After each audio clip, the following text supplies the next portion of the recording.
What a beautiful thing to aspire to, no matter what. May I speak with words of love.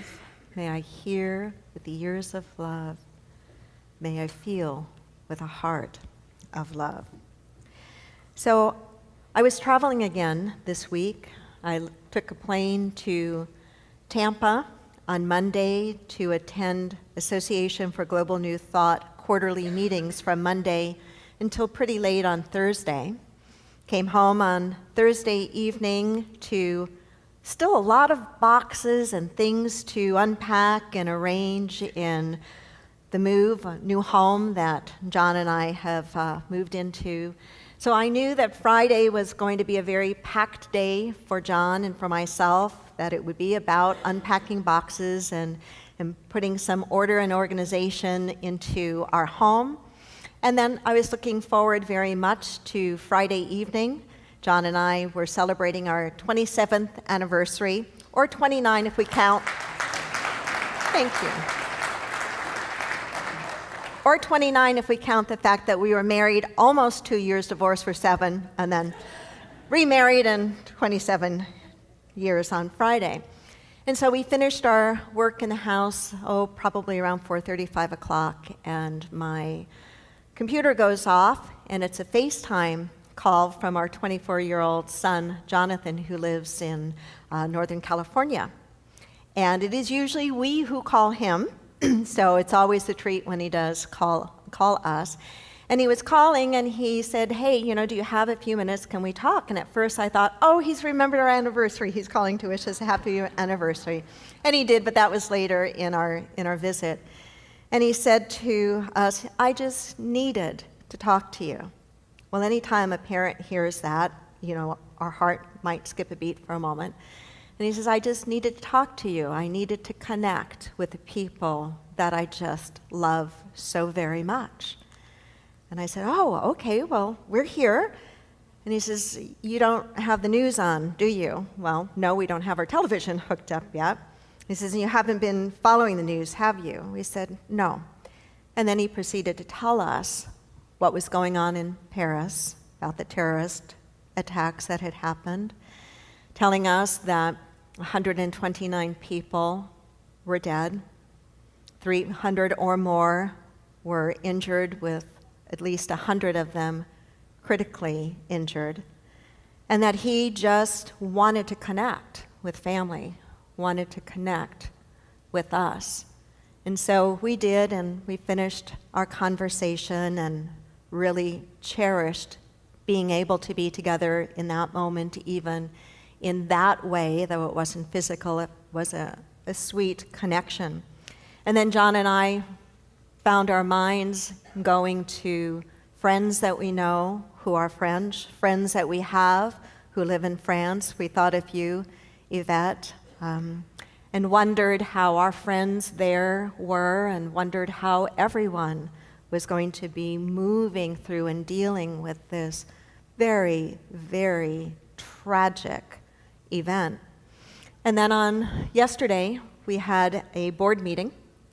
Every third board meeting or so is what we call our long board meeting, hosted at one of our board members' homes, where we will meet typically from 9 until 1 o'clock. And so in addition to the work that we were doing on behalf of the center as a board, we also were talking together as people trying to come to some sort of terms with what's happening in our world, and how do we be with this. And I knew that the lesson I had planned to give was not the lesson I was going to give, that I needed to be with you, and we needed to be together and try to make sense of senseless acts of violence. And that was a phrase that kept circulating in my mind, making sense of senseless acts of violence. How do you make sense of senseless acts of violence? What is it that happens within a person that can cause that much anger, that much hatred? What is it that happens over time within a person that can cause them to act in such a violent and horrific way? What is it that happens in a person that can cause them to completely disconnect from our natural state? We all start out with a natural state of some compassion and empathy for one another. We can guess at what some of those things are, and some of our guesses might be pretty good, but I'm not sure that we can generalize and always know with certainty what it is that goes on that would lead a person or persons to behave in the way that they behaved on Friday. We might find ourselves asking, why Paris? Why Paris? Some have said that perhaps it has something to do with the fact that the wearing of the religious symbol of modesty for women, the scarves, has been prohibited in federal buildings and places in France. Others have said that maybe a piece of it is that Syrian refugees that find their way to France are left in or put in some of the most horrific ghetto-type environments. How do you make sense of senseless acts of violence? And the truth, I believe, is that you cannot make sense of senseless acts of violence. But you can and you must, we can and we must choose our response. And it must be a response and not a reaction. We cannot afford to react. We must very consciously choose our response. We must understand that we cannot solve the deep-seated and complex reasons for such heinous acts with a mindset of violence. We absolutely cannot. Jesus spoke very clearly about this when he gave his teaching, an eye for an eye, a tooth for a tooth. And these words ring so strong and so clear today as a call for each and every one of us to action. Let me read them to you. He said, "You have heard that it was said of old, an eye for an eye, a tooth for a tooth." When he makes a statement, "You have heard that it was said of old," what he is specifically pointing back to is the old Mosaic law. And what he is then about to describe is in complete contrast to that old Mosaic law. He is saying that we cannot act that way, that is the old way. You have heard that it was said of old, an eye for an eye, a tooth for a tooth, but I tell you, do not resist an evil person. If anyone slaps you on the right cheek, turn to them the other cheek also. We know mystically, symbolically, that the act of turning the other cheek automatically causes us to change what we see because we are viewing from a different point of view, which is critical for us at a time like this. If anyone slaps you on the right cheek, turn to them the other cheek also. And if anyone wants to sue you and take your shirt, hand over your coat as well. If anyone forces you to go 1 mile, go with them 2 miles. Give to the one who asks you, and do not turn away from the one who wants to borrow money from you. Again, he is quoting the Old Testament Mosaic law, and he is saying that is the old way. Do not do that anymore. And if that wasn't enough to make his point, he continues on again. You have heard that it was said, love your neighbor and hate your enemy. But I tell you, love your enemies and pray for those who persecute you, that you may be children of your Father in heaven. He causes his sun to rise on the evil and the good, and sends rain on the righteous and the unrighteous. If you love those who love you, what reward will you get? Are not even the tax collectors doing that? And if you greet only your own people, what are you doing more than others? Do not even pagans do that? Be ye perfect, therefore, even as your heavenly Father is imperfect. these are tall marching orders. These are tall calls to action. But we would have to agree that the ways we have done in old, the ways we have conducted ourselves in old, have not brought about what it is we want, which is peace. If you think about it, the vast majority of people on the planet want the same thing as you and I do. But the ways we have tried to go about it have not worked. I'm reminded, too, of a situation in the life of Mahatma Gandhi, portrayed so beautifully in that movie done a number of years ago about him, where he stood for the same thing, the same practice that Jesus stood for when Jesus said, "You cannot do an eye for an eye any longer." To put some context around the story, at this point in Gandhi's life, India had finally gained its independence non-violently. But unfortunately, what had started to happen as soon as India became independent, there was chaos in terms of factions fighting for control and power, rooted in strong religious differences, the Muslims and the Sikhs and the Hindus fighting one another, and it broke Gandhi's heart. Because up to that point, they had been ahimsa, which means nonviolent. And to see all he had worked for and all he had stood for seemingly falling apart at the moment of success broke his heart to such an extent that he put himself on a fast, which he had done times before, almost to the point of death. Word got out that he had been fasting and that he was not doing well at all. And I want to read a story to you of what had taken place. A Hindu came to Gandhi begging him to stop his fast, practically forcing a piece of bread in Gandhi's mouth. The Hindu said to Gandhi, "Take this and eat. I will surely die, and I will go to hell. For you see, yesterday I killed a baby boy. I smashed his head against a wall. God will never forgive me for that. For you see, they, the Muslims, took and killed my son. So I took and killed a Muslim boy. I will surely go to hell." Gandhi tells him, "I know the way out of hell. Go and find a boy your son's age and bring him into your home and raise him as your own.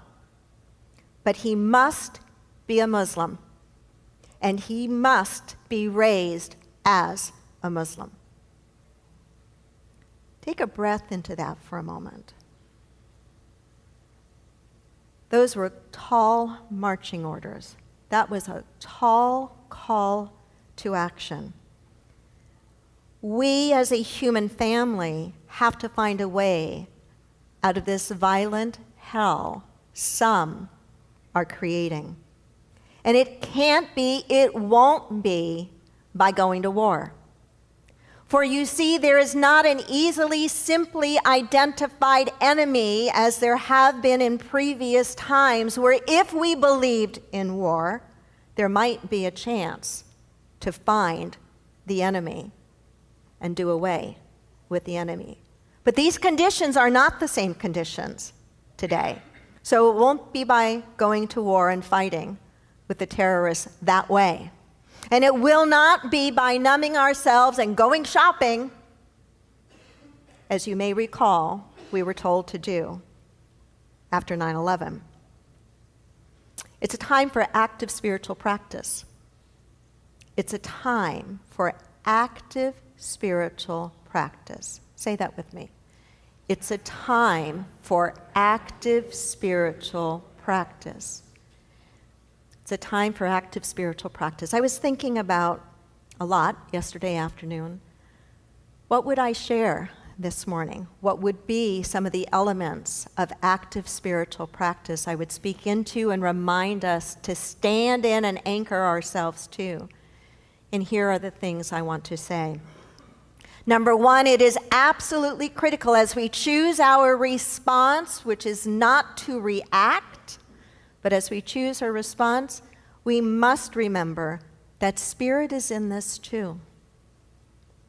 That Spirit is in this too. It is one of our fundamental teachings in New Thought that there is no place where God is not.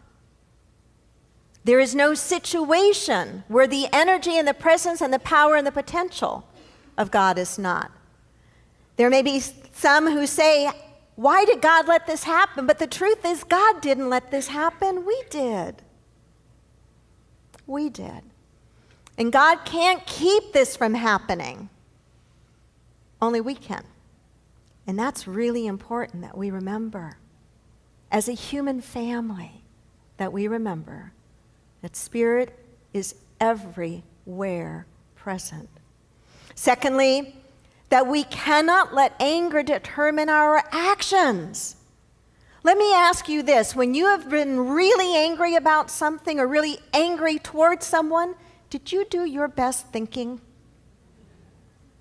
Did you ever take actions because you were so angry that later on, when you had a moment of sanity, that you regretted the actions that you had taken? Absolutely. Absolutely. That is true not just individually, that is true as a nation. We cannot let anger determine our actions, not individually and not collectively. An eye for an eye, as Gandhi said, makes the whole world blind. Thirdly, we must not shut down in fear.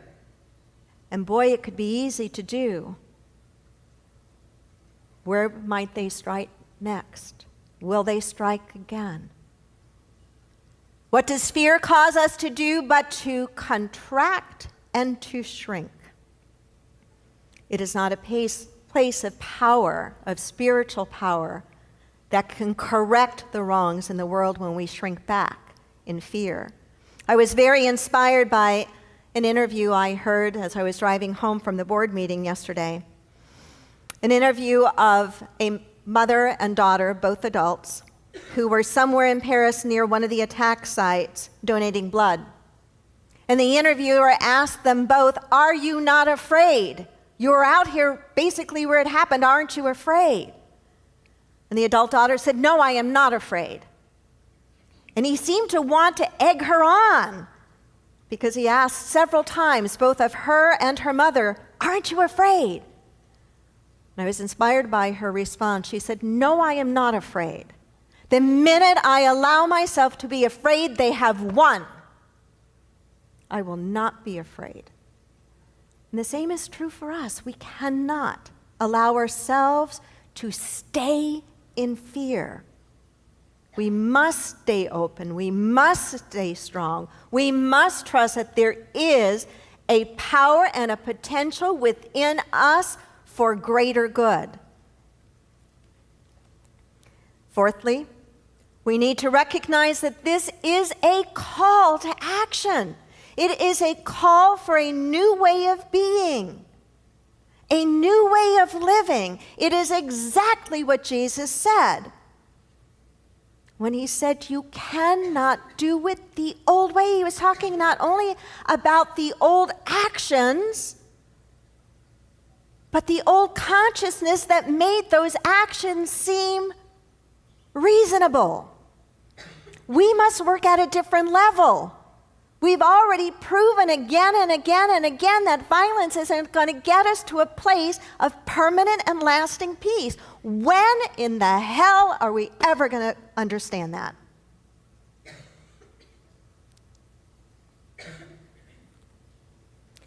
We must deal at the level of cause and not at the level of effect.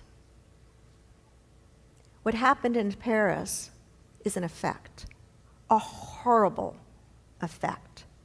But until, as a human family, we are willing to work as hard as we seem to be in developing our military weaponry, until we are willing as a family to work as hard at trying to get at the real causes, we are never going to be able to create a peaceful and just world for everyone.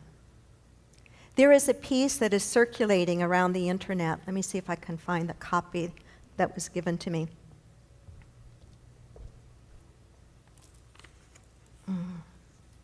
Maybe I did bring it up.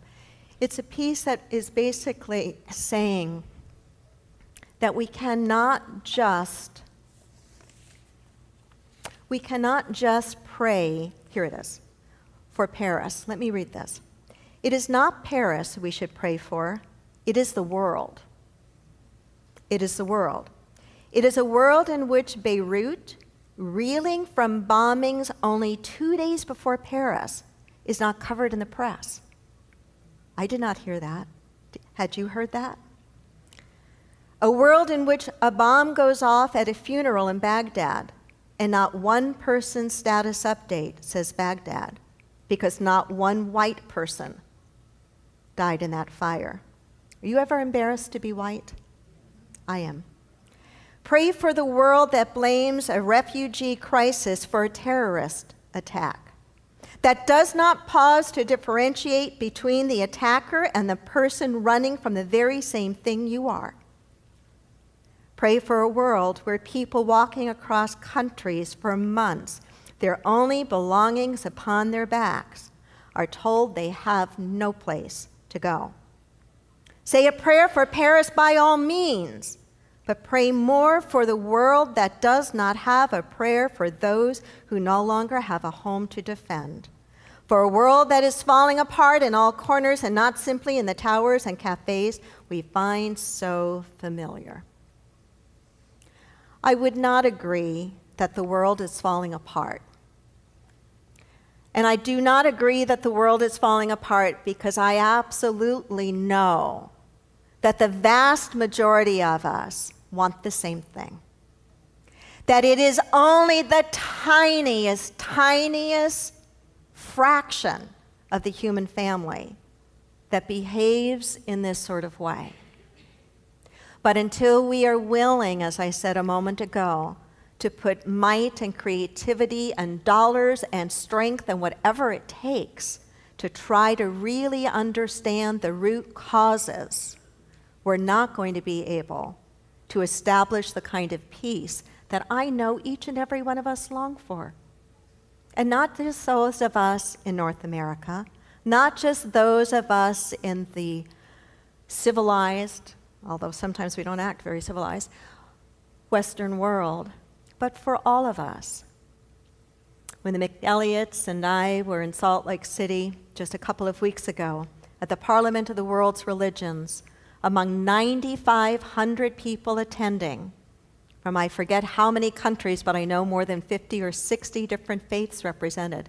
It did not matter if it was a Muslim or a Jew or a Christian or a metaphysician or an indigenous person or a shaman or women in the Catholic Church trying to become priests. It did not matter who spoke. We all spoke to the same basic things.